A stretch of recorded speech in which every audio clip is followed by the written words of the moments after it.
Hello అందరికీ, అందరు ఎలా ఉన్నారు? బాగున్నారా? మేము కూడా బాగున్నామండి. ముందుగా మీ అందరికీ నమస్కారం. నా ఛానల్ని సపోర్ట్ చేసే వాళ్ళందరికీ చాలా థ్యాంక్ యూ సో మచ్.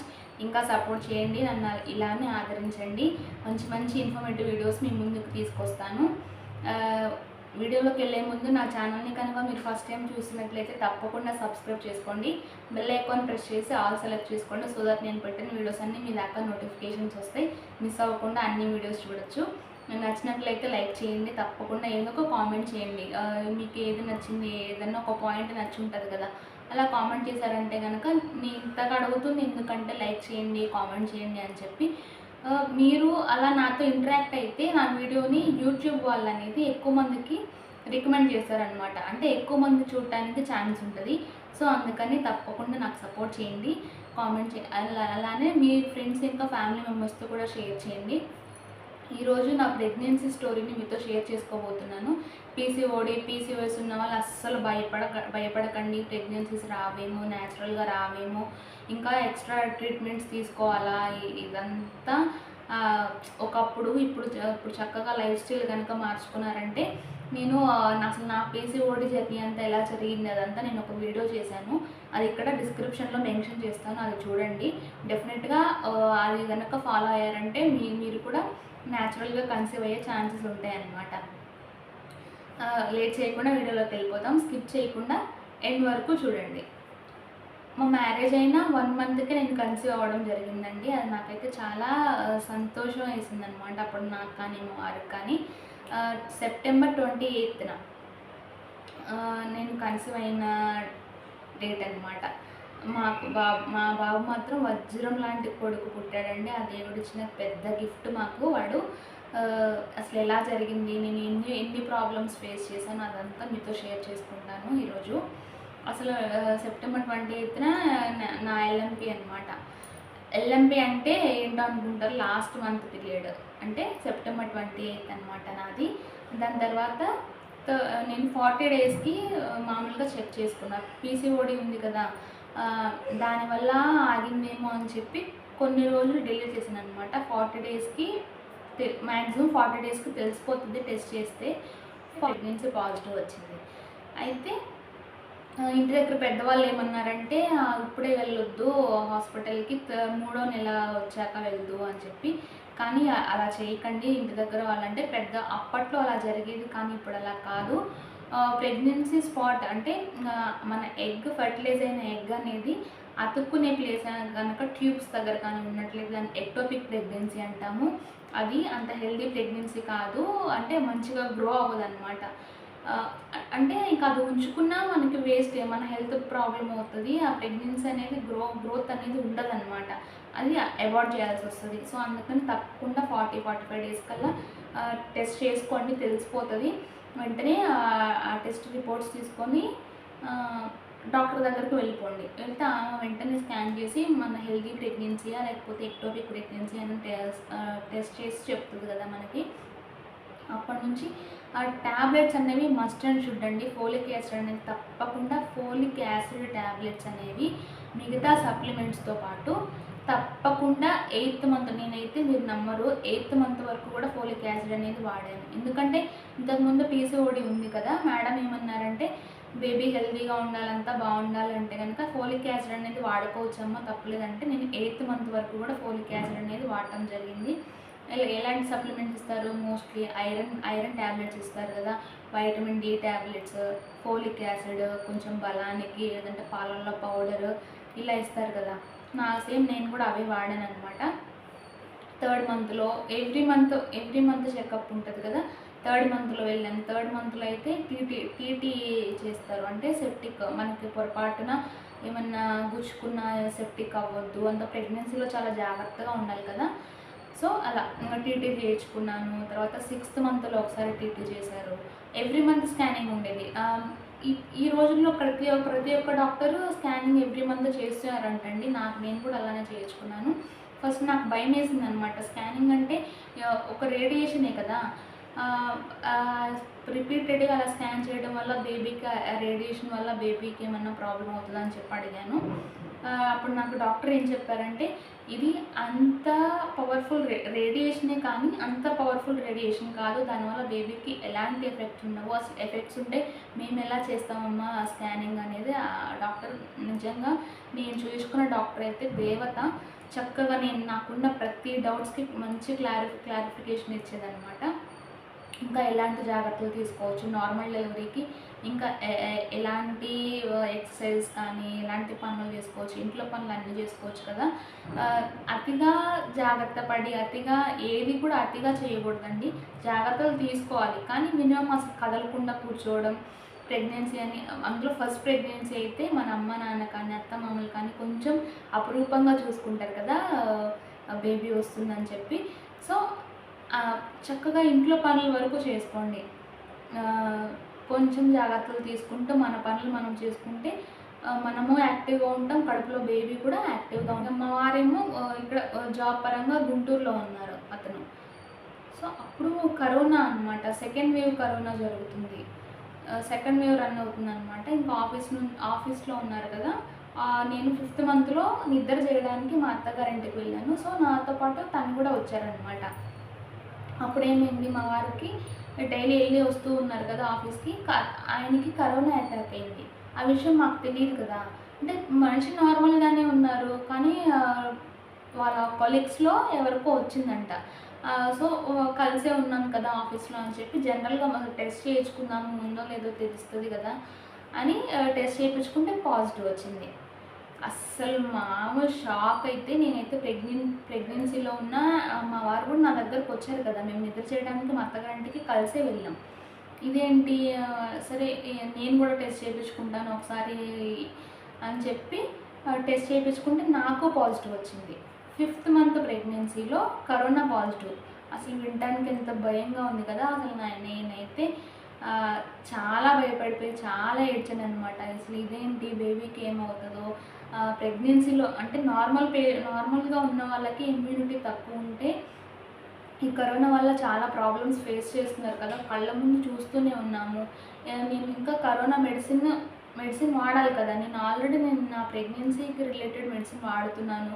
మళ్ళీ ఆ మెడిసిన్ వాడితే ఏమవుతుంది, ఇదంతా అసలు గందరగోళం అయిపోయింది.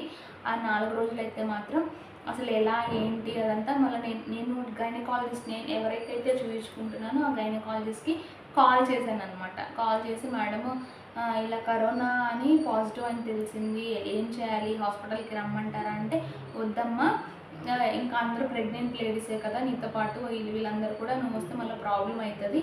నేను ఆన్లైన్లో నాకు ఏదైనా సరే నువ్వు ఫోన్ కాల్లో కాంటాక్ట్లో ఉండు అని అంతా చక్కగా ఫోన్లో మాట్లాడేవాళ్ళు అనమాట.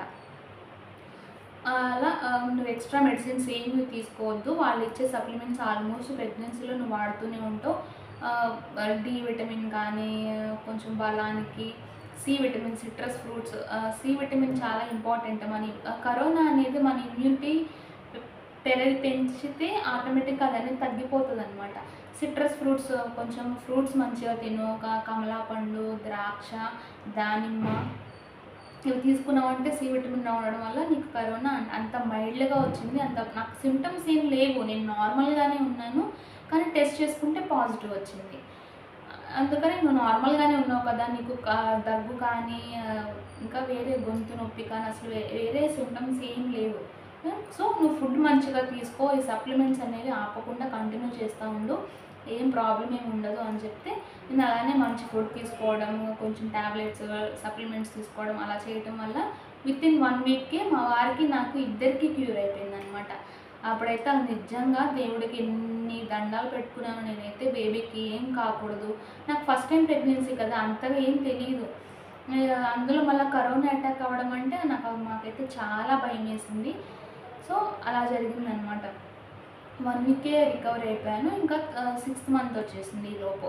6th మంత్లో మళ్ళీ డాక్టర్ దగ్గరికి చెకప్కి వెళ్ళాను. మేడం చూసి అంతా బాగుంది, బేబీ కూడా మంచిగా గ్రో అవుతుంది. నాకు కిక్స్ తెలుస్తున్నాయి, మీరు నాకు 4th మంత్లోనే కిక్స్ తెలిసేవన్నమాట. ఇలా పొట్టలో ఎలా అంటే చిన్న చిన్న బటర్ఫ్లైస్ కానీ కానీ అలా అనిపించేది. నేను చెప్తూ ఉంటే అప్పుడే మూమెంట్స్ రావు, తెలియదు అని చెప్పి అనేవాళ్ళు. కానీ నాకు అనిపించేది, ఏమనేవాళ్ళు అంటే నువ్వు అదే ధ్యాసలో ఉంటున్నావు, అందుకే నీకు అలా ఫీల్ అవుతున్నావు అని చెప్పి. ఇంకా వేరే పని ఏమి ఉండదు కదా, ఇంకా అలా బేబీ గురించి ఆలోచించుకుంటా కొంచెం మంచి మంచి మాటలు వినడం, మనం చెప్పేదంతా బేబీ వింటదంట, వింటదంట. సో నేను కొంచెం మంచి మాటలు, కొంచెం మంచి మంచి సినిమాలు చూడటం, అంటే బేబీ కూడా ఇలా మంచి బుద్ధితో పుట్టాలి అని చెప్పి కొంచెం ఆశ ఉంటుంది కదా. సో అందుకని అంత మంచి పనులు చేయడం, గర్భరక్ష స్తోత్రం అని ఉంటుంది, యూట్యూబ్లో పెట్టుకొని ప్రతిరోజు వినేదాన్ని ఖాళీ టైంలో. సో అలా గడిచిపోయింది. 6th మంత్లో డాక్టర్ చెకప్కి వెళ్ళాక అంతా బాగుంది, టిఫా స్కాన్ కూడా చేయించుకో అని చెప్పి అన్నారనమాట. టిఫా స్కాన్ చేయించుకున్నాను, చేసుకుంటే అంతా నార్మలే వచ్చింది, హార్ట్ బీట్ అదంతా. ప్రెగ్నెన్సీలో హార్ట్ బీట్కి ఎలా అంటే ఇంత హార్ట్ బీట్ ఉంటే పాప, ఎంత హార్ట్ బీట్ ఉంటే బాబు అని చెప్పి ఎస్టిమేట్ చేస్తూ ఉంటారు. అది చాలా తప్పండి. లోపల ఉన్న బేబీ అనేది ఎంత హెల్తీగా ఉంటే హార్ట్ బీట్ అనేది అంత అంత బాగా చూపిస్తుందంట. నాకు డాక్టర్ చెప్పాను, నేను అడిగాను అనమాట, నాకు ఇంత హార్ట్ బీట్ ఉంది కదా బేబీ, అబ్బాయా అమ్మాయా చెప్పండి అని. అంటే అలా కుదరదమ్మా, అలా చెప్పలేము. హార్ట్ బీట్ అనేది ఎలా అంటే మన లోపల ఉన్న బేబీ అనేది యాక్టివ్గా ఉంటే హార్ట్ బీట్ అనేది మంచిగా చూపిస్తుంది, అంతేగాని దానివల్ల మనం ప్రెడిక్ట్ చేయలేము బావా పాప అని చెప్పి అన్నదనమాట. సో ఇంక నేను కూడా లైట్ తీసేసుకున్నాను, ఎవరైనా ఒకటే కదా అని చెప్పి. కొంచెం ఆశ ఉండేది పాప కావాలి అని చెప్పి, మా వారికైనా మాకైనా ఫస్ట్ పాప పుడితే బాగుండు అని చెప్పి. మనం అనుకున్నది జరగవు కదా అన్నిసార్లు, బాబు పుట్టాడనమాట. ఎనీవే మా బాబు అయితే వజ్రం లాంటి బాబు అండి, మంచి తెలివితేటలు, మంచి అందంగా ముద్దుగా పుట్టాడనమాట. ఎవరి పిల్లలు వాళ్ళకి ముద్దు కదా. సో అలా టిఫా స్కాన్ అయిపోయాక ఎవ్రీ మంత్ స్కానింగ్స్కి వెళ్ళేదాన్ని, చెకప్స్ అస్సలు మిస్ అయ్యేదాన్ని కాదు. అండ్ అలానే మెడిసిన్ కూడా కంపల్సరీ. అసలు నాకు మెడిసిన్ వేసుకోవడం అనేది ఇష్టం ఉండదు, కానీ తప్పదు కదా.